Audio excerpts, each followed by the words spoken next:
এরকম যতক্ষণ মাখাতে পারো হাতটা।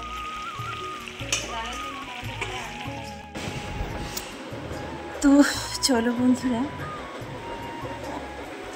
এদিকে রান্না বান্নাও শুরু হয়ে গেছে। তারপরে কিন্তু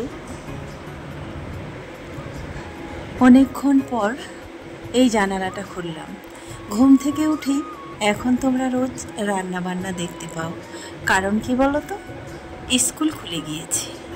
এই স্কুল খুলে গেলে আমার যে এত তাড়া হয় তোমাদের বলে বোঝাতে পারবো না। আজকে একটু অন্যরকম রান্না করব। বলতে আমি একটু হাতে মাখিয়ে রান্না করি, সেটা তোমরা সকলেই জানো। তো আজকে রিয়া বলছে মা একটা তরকারি করবে কিন্তু হাতে মাখিয়ে। তো চলো ঠিক সেটাই করব।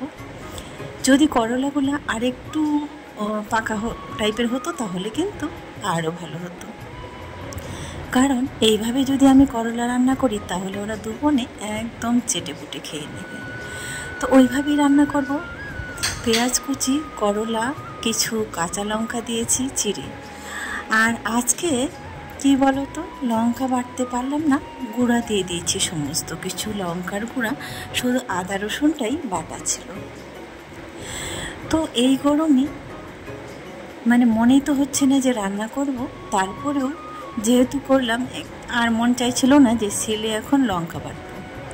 তো তাই হচ্ছে আমি ওইভাবেই দিয়ে দিলাম। আর অল্প লঙ্কা কিন্তু আমার ওই মিক্সচার ব্লেন্ডারটায় হবে না, কারণ এটা অনেক বড়। আর ছোট যে এটা বাটিটা, ওটা কিন্তু অনেক দিনই হলো ভেতরের কাঁটাটা ভেঙে গিয়েছে। দিয়ে এসেছি 3 মাস হয়ে গেল, না আনা হয় না সারাই হয়, কোনোটাই না।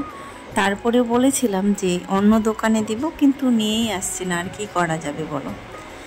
এই তরকারিটা যদি রান্না করতে চাও বেশ মন মতো করে অনেকক্ষণ হাত দিয়ে কিন্তু মাখিয়ে নিতে হবে কচলে কচলে।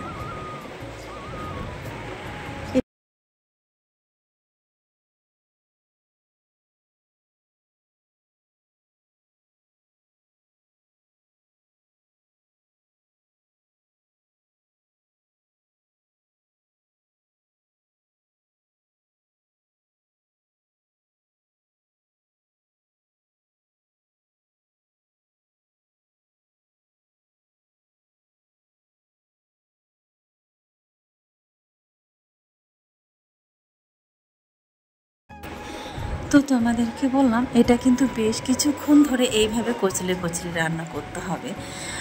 হাতে এটা হচ্ছে হাতের মাখার উপর নির্ভর করে, যতক্ষণ কচলাবে এইভাবে টেস্টিটা কিন্তু তত বেশি হবে। হ্যাঁ, আর আমি এখানে 1 পিস মাছ কিন্তু দিয়ে দিয়েছি, ছোট্ট ছোট্ট টুকরো টুকরো করে কেটে নিয়ে সাইজ মতো করে ওখানে দিয়ে দিয়েছি। ওই বেশি দিলেও হবে না, একটু ছোট মাছ হলে ভালো হতো। আমার যেহেতু ছোট মাছ নেই, বড় মাছে ছিল, তাই 1 পিস ছোট ছোট টুকরো করে দিয়ে দিয়েছি সাইজ মতো। তো চলো, আমার পুরোপুরি মাখানো কমপ্লিট। এখন একটু আন্দাজ মতো দিয়ে দিব জল। এমনভাবে জলটা দিব সিদ্ধ হয়ে ঝোলটা যেন একদম তলায় লেগে যাবে, মাখো মাখো টাইপের হবে ভাবটা। তো আজকে একটাই তরকারি করব, এই করলা মাখা। শুধু হাতে মাখানো করলাটা কি সুন্দর একটা ঘ্রাণ বেরিয়েছে, বলে বোঝাতে পারবো না। আসলে অনেকেই করলা পছন্দ করে না, কিন্তু এইভাবে রান্না করলে কিন্তু দারুণ লাগে। হ্যাঁ, তো যেটা বলছিলাম, এখন যে 2 বোনে আবার স্কুলে 2 মতো বেরিয়ে চলে যায়, কিন্তু আমি আবার এই কটা দিন যে পাশে ছিল একদম পুরো বাড়িটা ভর্তি ছিল, কিন্তু এখনও আবারও বাড়ি ফাঁকা হয়ে গেল। আমি একা হয়ে গেলাম এক কথায় নির্জন। আমি একা একা বন্ধ ঘরে আর কত থাকবো বলো। খুব একা লাগে একা থাকতে। আর যখন ওরা 2 জনে থাকে সারাদিনে, তো বাড়িটা ভর্তি থাকে, তো কোনো টেনশন হয় না। এমনিতেই তো আমার অনেক টেনশন, কিন্তু ওরা 2 জন বেরিয়ে গেলে আরও একা হয়ে যায়। জানি না এইভাবে কতদিন জীবন চলবে। তো জীবনের গতিতেই চলে, তাই না? যাই হোক, ভাগ্যে যেটা লেখা আছে কেউ কিন্তু পরিবর্তন করতে পারবে না। কপালে যেটা লেখা থাকে সেটাই হবে। কথায় বলে না, তোমার ভাগ্যে যেটা আছে সেটা কেউ কেড়ে নিতে পারবে না, আর যেটা তোমার নাই সেটা তুমি কখনোই পাবে না। রান্না বাড়া যেহেতু কমপ্লিট হলো, তো সাথে সাথে ভাবলাম উনানটাও একটু পরিষ্কার করে নিই, কারণ ওরাও তো আবার সারাদিনের মতো বেরিয়ে চলে যাবে। একদম 4:30-5টায় বাড়িতে এসে ঢুকবে, আমাকে কিন্তু ক্যামেরা করে ধরে দেওয়ার মতো কেউ আর থাকবে না বাড়িতে। একেবারে যখন আসবে তখন, তার আগে কিন্তু না।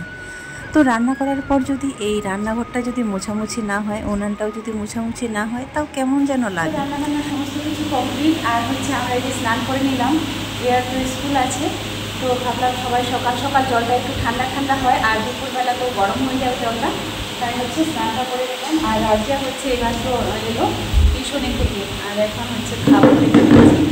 মুড়ি খায়নি কেউ, এখন 10টা মানে কত 9:30 বাজে, খেতে খেতে 10টা বেজে যাবে। তো যেহেতু আজকে স্কুল আছে, ওই জন্য আজকে আর মুড়ি টুড়ি খাইনি, খেতে দেরি হবে। তো চলো, রাতের বেলায় অল্প একটু রান্না করেছিল ছোট্ট হাঁড়িতে, আর তরকারিটা তো সকালবেলার ছিল, শুধু ভাতটা করেছে। ভাতটা সকালে অল্প করে করা হয়েছিল, কেন বলো তো, সকালে যদি 10টায় রান্না করি, ওই ভাতটা কিন্তু রাতের বেলায় আর থাকবে না। কুঁদরি ভাজা আর এই ভাত। তো চলো, রান্না বান্না এবার কমপ্লিট। পান্তাও ছিল একটু, এটা যদি এখন আমি না খাই তাহলে কিন্তু নষ্ট হয়ে যাবে, তাই ভাবলাম ওদের দুজনকে ভাত দিলাম আর আমি হচ্ছে পান্তাটা খেয়ে নিলাম। কারণ আমি তো বাড়িতেই থাকবো, দুপুরে খেতে পারবো, আর ওরা তো আর খেতে পারবে না। একবারে 5টায় এসে ভাতটা যদি ভালো থাকে তাহলে খায়, যদি আবার নষ্ট হয়ে যায় তাহলে কিন্তু তাও আবার খেতে পারে না। তো যাই হোক, মোটামুটি ভাতটা ভালোই থাকে, তো একটু খেতে পারে। আমি না হয় দুপুরে একবার খাবো, তাই এখন পান্তাটাই খাই লেবু দিয়ে। তো বন্ধুরা, এখন বাজে হচ্ছে 4:30। তো রোদের তাপটা কিন্তু এখনও কমেনি। আর একজন হচ্ছে এই যে টিউশন থেকে এসে ঘুমাচ্ছে, আর রিয়া তো স্কুলে গেছে, ও 4:30 কোনো দিনও 4:30 আরও বেশি বেজে যায় তো বাড়িতে আসি। তো যাই হোক, রোদ তো এরকমই, বুঝতেই পারছো, যদিও আসার সময় রোদটা পায়, যাওয়ার সময় পায়। তো এসেই হচ্ছে খাবে না, হাত মুখ ধুয়ে হচ্ছে শুয়ে পড়বে। আর দুপুরটা যেহেতু কিছুদিন বাড়িতে থেকে অভ্যাস হয়ে গেল দুপুরে ঘুমাতো, সেই অভ্যাসটা তো এখন আর হবে না, মিলাতে পারবে না। তো যাই হোক, ওরা হচ্ছে ও একাই স্কুলে গেছে, রাজিয়া বাড়িতে আছে। তো আমি তো আজকে 10টায় স্নানটা করে নিয়েছিলাম, মানে এত গরম ছিল, যেহেতু গরম ভাত রান্না হয়েছে, ওরা খাবে, আমি না খেলে আবার ওরাও খাবে না, ও যেহেতু স্কুলে যাবে। তো খেয়ে দিয়ে তখন আমিও স্নানটা করে নিয়েছিলাম, আর কাছাকাছি কিছু করেছিলাম ওরা যাওয়ার পরে। তো আমিও একটু শুয়েছিলাম রাজিয়ার সঙ্গে, আমি যদি ঘুমালে ও একটু ঘুমাবে, না হলে ওই ফোন ঘাটবে করবে, মানে এটা ওটা করতেই থাকবে আর কি। তো এখন ও ঘুমাচ্ছে, আর রিয়া আসবে এখন, তাও বলবো ওকে একটু জোর করে খাওয়াতে হবে। তো এতক্ষণে চলো কাপড় চোপড় তুলে নিই, ও আসলে ওর জন্য আবার খাওয়া রেডি করবো। তো চলো, তো এখানে হচ্ছে একটু মনে হচ্ছে এখন বৃষ্টি আসার মতো, তো কাপড় আসবে কি না জানি না, তবে হাওয়া একটু একটু দিচ্ছি, এটা শুকাই।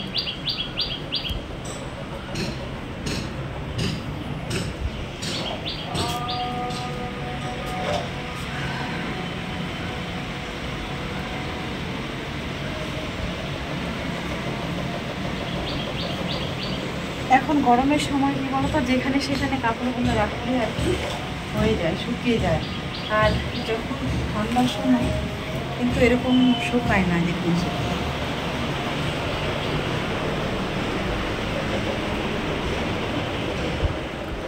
ঠান্ডার সময় এরকম ছাদে দিতে হয়, আর এখন আবার এখানে শুকিয়ে যায়।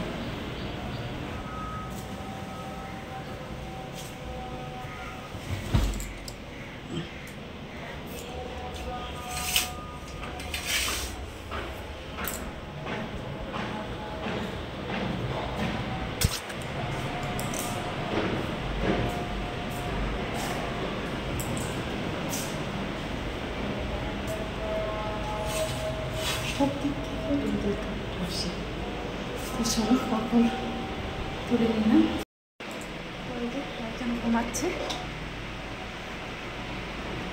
আর একজন আসুক, মানে বাইরের দিকে এক কথায় তাকানো যায়নি, এত রোদ, আর একদম চোখ বন্ধ হয়ে যায় সঙ্গে সঙ্গে। মানে কি বলো, বিশ্বাস করো যে নিচে যাবো ওকে একটু এগিয়ে আনতে, তো তারও মানে সাহস পাচ্ছি না। আর যাবো কি, ও তো সাইকেল নিয়ে গেছে, সাইকেল নিয়ে আসবে, আর যেও কোনো লাভ হবে না, কারণ ও সাইকেল নিয়ে আসবে। তো যখন আবার একটা সাইকেল, তো যখন আবার ও যাবে তখন মনে হয় একটু ওকে আগে যেতে হবে, কারণ একটা সাইকেলে তো দুজন আর যেতে পারবে না, আর নিয়েও যেতে পারবে না এখন।